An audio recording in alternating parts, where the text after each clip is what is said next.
the Plugged In podcast, a new project from the Institute for Energy Research. To find out more about our work, visit our website at instituteforenergyresearch.org. Welcome to the Plugged In podcast. I'm your host, Alex Stevens. I'm a policy analyst here at the Institute for Energy Research. Joining me today to discuss the recent attack on the oil facility in Saudi Arabia is my colleague, Kenny Stein, the Director of Policy here at IER. Kenny, thanks for taking the time to talk today. Yeah, of course. So before we talk about the attack last weekend, can you start by giving an overview of the role Saudi Arabia plays in global oil markets? Well, so Saudi Arabia it's still the largest producer of oil. The United States has gotten up to the point where we're close to even with them within the last year and a half. But the key with Saudi Arabia is that they have an enormous amount of excess capacity. They have several million barrels per day of excess capacity that they basically don't pump. They keep offline. So they're the swing producer. If there's a civil war in Libya or there's sanctions on Iran, Saudi Arabia is the place that can quickly ramp up or ramp down oil production to try and stabilize prices. So they're the key member of OPEC. They're the ones with the excess capacity. They're the ones who are manipulating global oil markets, basically. Yeah, so we're recording this on today's Thursday the 19th, right? And can you explain what happened then last weekend with the attack? What facilities were attacked, and who do we believe was responsible? And just give an overview of the impact that's had on oil markets. And Yeah, sure. So on Saturday there was an aerial attack. It's unclear. It's been described as drones and missiles or some mix of the two, but it was an aerial attack, explosive attack on the main oil processing facility and stabilization facility in eastern Saudi Arabia. This is the place where all the oil that's coming out of the wells in eastern Saudi Arabia is collected here, and things are separated into the lighter oil, the heavy oil, stabilized, and that's so that it can be put on tankers. So this is kind of the choke point for all of Saudi Arabia's oil production in this region, and therefore it's the world's oil choke point too. It's about this attack, which was very sophisticated. It targeted very specific areas of the processing facility that were hard to replace and were crucial for its function. And so this attack ended up taking off about 5% of the world's daily oil production capacity, which is about a little over 5 million barrels per day. So it was a significant sudden drop. 5%, that's a lot. The question, it's still not exactly clear where the attack came from or who actually initiated the attack. Ultimately, both the United States and Saudi Arabia are 99%, 100% certain at this point that the weapons were ultimately originated in Iran. They were supplied by Iran. Now, the Houthi rebels in Yemen have claimed responsibility for this attack. However, that doesn't mean that the weapons didn't come from Iran, because the Houthis are an Iranian proxy in that civil war.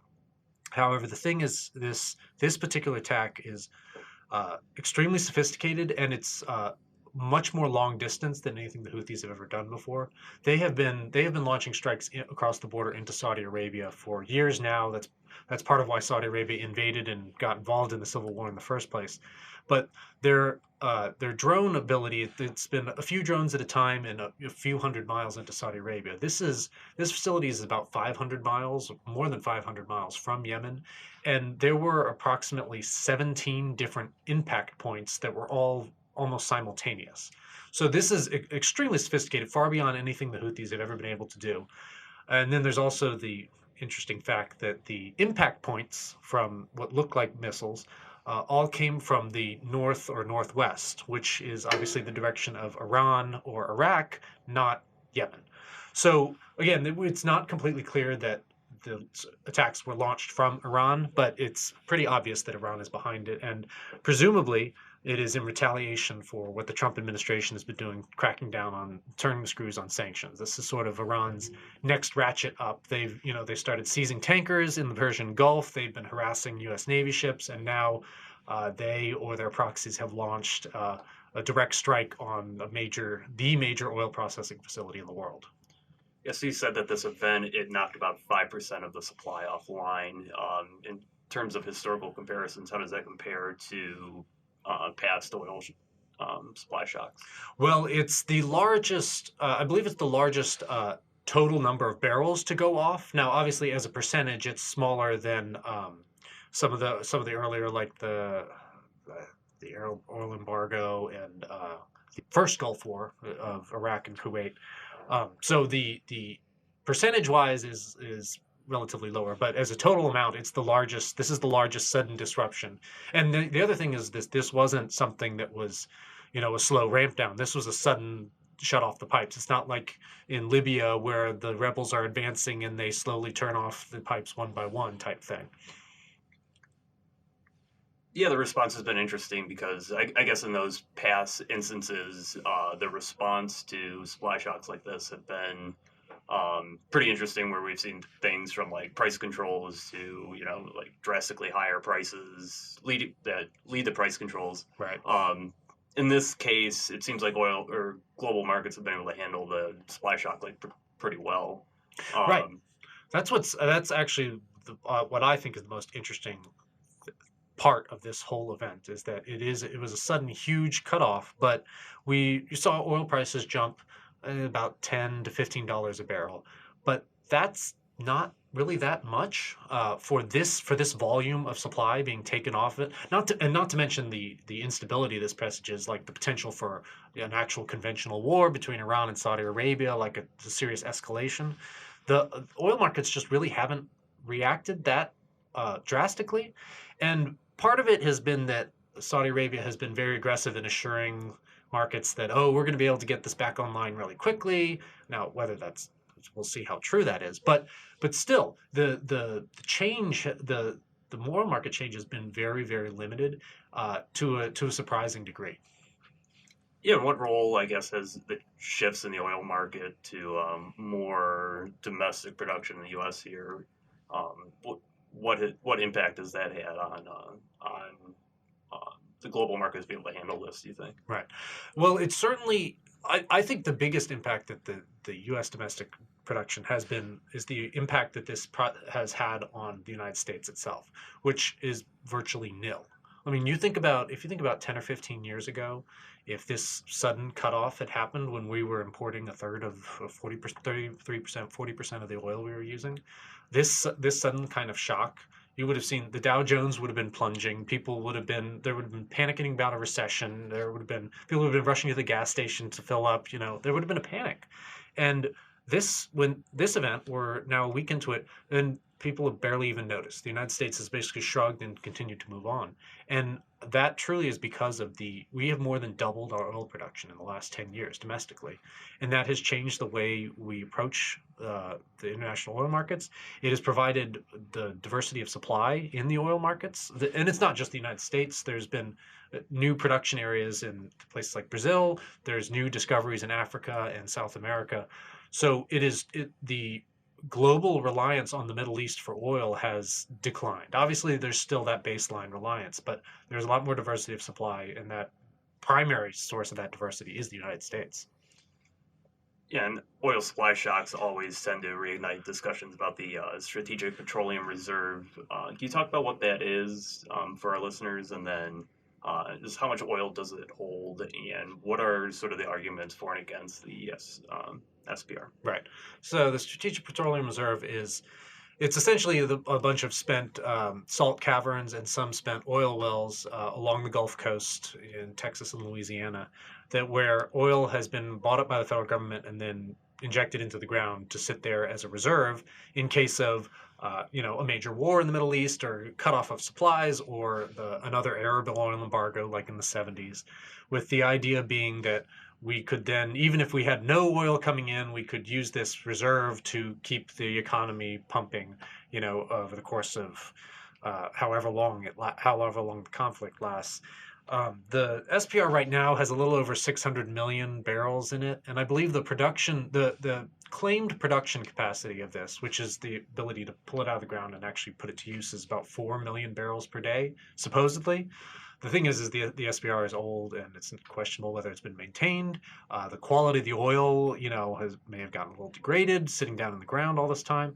So it's not clear that 4 million barrels per day could actually be done, but that's the idea behind the SPR. Now, of course, that 4 million, even that headline 4 million barrels per day, that wouldn't have been enough to cover the amount that's gone offline in Saudi Arabia from this attack. In terms of arguments for and against the strategic petroleum reserve, it's something that I've seen a few articles written about where, from my understanding, for the past several years, we haven't been adding to the supply there. It's occasionally there has been cases where there's been we've withdrawn oil from there. Is it likely that we slowly see oil withdrawn from the SPR and that be a institution that sort of goes away over time?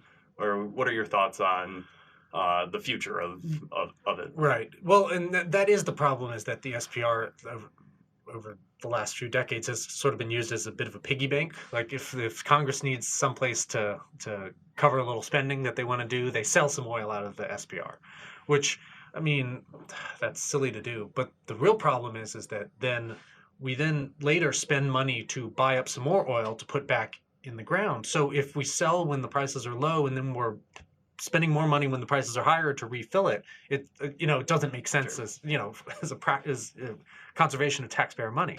But there is the underlying question of what is the purpose of the SPR, because it costs money to maintain, and it costs money, just moving the oil around. There's a baseline cost there. So that is the open question. I think that the events, if we don't need the SPR for an event like this, where 5% of global oil production suddenly goes offline, it really raises the question of why we need an SPR at all. Now, for me, I don't see any reason to precipitously sell it all off just for the sake of getting rid of it. But I do think it's the sort of thing that we shouldn't be adding to it anymore, and maybe keep it around, long term as a hedge against some catastrophic, giant World War III or something. But it really raises the question of what the point of it is. You mentioned Saudi Arabia's energy minister said that they plan to have the facilities back online by the end of September, and that's probably a lot sooner than a lot of people thought it was going to be when this attack first took place. Other than some higher prices in the short run here, does it seem like that's pretty much going to be the extent of how this impacts things? Or? Well, if they really do get things back online that quickly, yes, there'll be a slight, in the terms of the U.S., there may be 10-20 cents a gallon for a month or so, but it'll be a very short-term price disruption. Now, a lot of people are a bit skeptical about them being able to get things back online that quickly. I mean, on a Saturday evening or Sunday morning, they claimed that they could get 40% back online by Monday. Like, they've been making a lot of claims about how quickly they can do this, and that's a little uncertain whether how accurate all that is, just because the facilities that were hit were specially constructed for this location. These aren't off-the-shelf parts that you can just go buy and plug back in. These were specially constructed facilities that were extremely large and extremely expensive, and are going to have to be essentially handmade to be repaired. And with enough money, which if Saudi Arabia is really willing to put up enough money, it probably can get done pretty quickly. But end of the month, that's a serious commitment for full recovery of capacity. I could see them getting more than halfway there by the end of the month, but full seems, again, if they're willing to put in the money and the effort, probably can do it. But sure, it might be a case of them trying to manage expectations right. a little bit more than... Yeah. Well, and that's the thing, and this is part of why global oil prices, a lot of it is an expectations game. If they just keep talking it down, it'll keep the price from getting out of control. And, it may take them a few weeks longer than they said, but prices never go up, so there's never any impact. And the timing of this is kind of interesting because Saudi Aramco, the state-owned oil group in Saudi Arabia there in the world's largest oil firm, is launching its IPO, or is planning to launch its IPO pretty soon. Can you just talk about the significance of Saudi Aramco's IPO and do you think this will have any impact on that? Well, the Saudi Aramco IPO has been it's been a bit of a saga. They've been talking about this for about a year and a half now. They keep saying oh, we're going to launch, and then they back off mainly because the investor response has not been as robust as they would have liked. The reason the Saudi government is even proposing this is that they want some cash to help spend on one with their warrants, the war in Yemen they're fighting, also building up a military buildup against Iran, and to pacify their population. They pacify their population with government jobs and kind of the welfare state. And because oil prices have been relatively low for several years now, the Saudi budget's been strained a little bit. So they've been looking for ways to draw money out of a place like Saudi Aramco.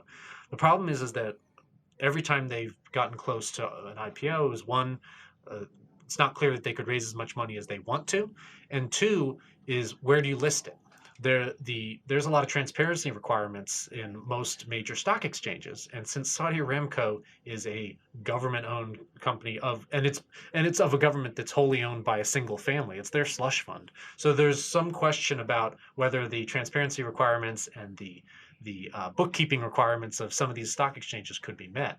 So they keep changing where they're going to, first, we're going to do it in New York, but they couldn't do it. No. Then they talked about Tokyo. Then they talked about doing it in Saudi Arabia, but the Saudi stock exchange is so small that Saudi Aramco would be something like 40% of the entire market. It'd be 40% of the stock exchange or something. So they've been playing this game about the IPO, and they ended up, so far, instead of there are several aborted IPOs, they actually did a giant bond offering, which helped them raise a bunch of money. So it's not clear where in that process of the IPO is, but this attack certainly that's going to add even more jitters to the people who might be willing to buy stock in Saudi Aramco, because if it's that risk of ending up in the middle of a conventional war between Iran and Saudi Arabia, most people don't want to be putting their money into that company, at that time. It appears the Trump administration's response to this is going to be adding sanctions to Iran, as you alluded to, sort of in our opening here. We don't necessarily need to debate, whether or not that's a good idea or not, but certainly it means that there's heightening tensions in the Middle East. So what are the implications for this sort of escalating conflict in the Middle East for American energy industry and American energy consumers? Right.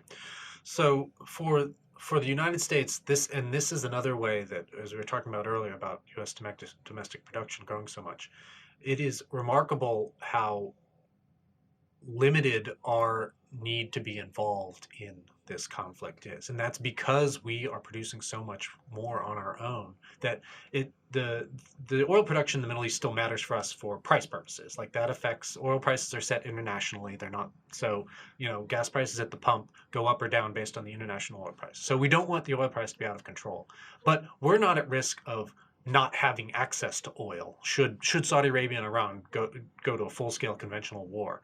That would make gas more expensive, but we're not at risk of shortages or gas lines or anything like that. So that really changes the way we are able to approach this, and that's why I think that the Trump administration is able to just say, we might do more sanctions rather than talking about sending a U.S. Carrier group into the Persian Gulf, to launch military strikes against Iran. That's not really even being contemplated. But that's because of the domestic energy development that we have now. It allows us to be more of an observer to this kind of conflict. From the Saudi Arabian standpoint, this is a serious situation for them, because if this is ultimately traced to a direct attack from Iran on Saudi Arabia's oil facilities, that's an act of war. This is no longer a proxy war in Yemen. This is the two regional superpowers actually shooting at each other. So it would be hard for Saudi Arabia. Saudi Arabia has to respond in some way, in my mind, because their oil facilities, if Iran is going to be launching missiles at their oil facilities, they don't really have the capability of stopping those missiles. They just don't have their facilities aren't hardened that way. They're hardened against truck bombs from terrorists, not from conventional weapons from Iran. So the Saudi response, they really are the ones that are in a big dilemma, because they need some sort of robust response, and it's hard to see what that response is short of conventional forces. The United States, on the other hand, like I say, we have the luxury of, we're probably going to back Saudi Arabia. We're going to want to isolate Iran, probably do stronger sanctions, but we have the luxury of being a bit more of a observer and a follower here, rather than having to be the ones on the front line. In terms of domestic policy implications of this, though, there are probably things that we could do to expand our production, right?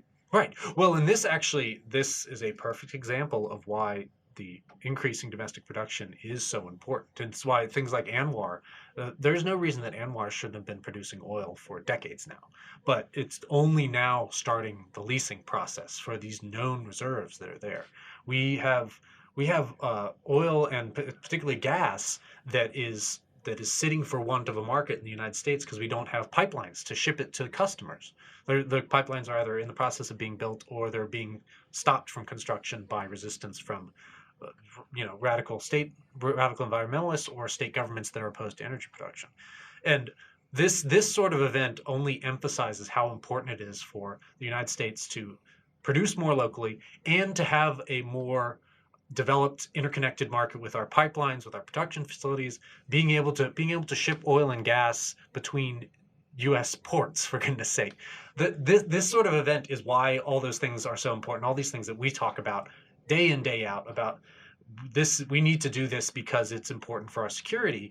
This really shows why all those things. This is an example of how that makes us more secure. Like, that's why we can. Again, this has been a blip on the radar for the American economy and American markets, but it's because of domestic production that is the case. Is there anything that we haven't covered that you think our listeners should know about this? Well, I'll say there's been a number of people in the last couple of days have sort of made the point that, this attack is an example of why the United States can never be energy independent, because oil prices are international, our gas prices are based on those oil prices, so we're always going to be affected by the international markets. Well, that's true, but it's being kind of pedantic or playing with semantics about the term independence. True, the United States, we're not going to shut off our borders and go to autarky and only use oil that we produce here. That's not really what people meant. The word independence obviously gives that impression, but that's not what really we mean when we talk about energy independence. More, what we're really talking about is energy security. And that's what I've been talking about earlier, about how we lose 5% of the world's oil supply, but the New York Stock Exchange barely notices. Gas prices, go up a little bit, but barely move. But it's because we are producing so much at home that we are teetering on the edge of being a net exporter of energy. When you talk about gas, oil, petroleum liquids, all the total energy, we still import a little bit of oil. But because we are net energy neutral, that actually protects us in the security sense that these sorts of disruptions that happen internationally. Yes, we are never going to be completely independent of them, but we are substantially protected from the negative impacts from it. And most importantly, when you talk about oil prices rising, that is no longer a complete negative for the American economy. In the past, when the oil prices goes up, the American economy goes down. It's just, almost one for one. But now we're producing so much domestic energy that when oil prices rise, the American economy captures some of the value of those rising prices. It's all not entirely negative. There'll be more jobs and investment in Texas or North Dakota or Pennsylvania or Louisiana or Alaska. So it's not. It allows us to ride out some of those price swings that are always going to happen, but it allows us to ride them out, and it becomes less of a massive crushing burden on the economy. It becomes more of a it's a negative factor, but it's not dispositive. Sure, and the rising prices with other deregulatory measures that the administration has taken, it seems like it'd be an opportunity for innovation within the oil industry as well. Sure, yeah. Well, and increased production in the oil industry, and yeah, exactly. It gives us. Again, it's not independence. Independence has always been the wrong word. It's more of a slogan. But we are energy secure. I think this event proves that the energy development over the last 5 to 10 years has made us energy secure. Great. My guest today has been Kenny Stein of IER. Kenny, thanks for taking the time to talk. Yeah, thanks.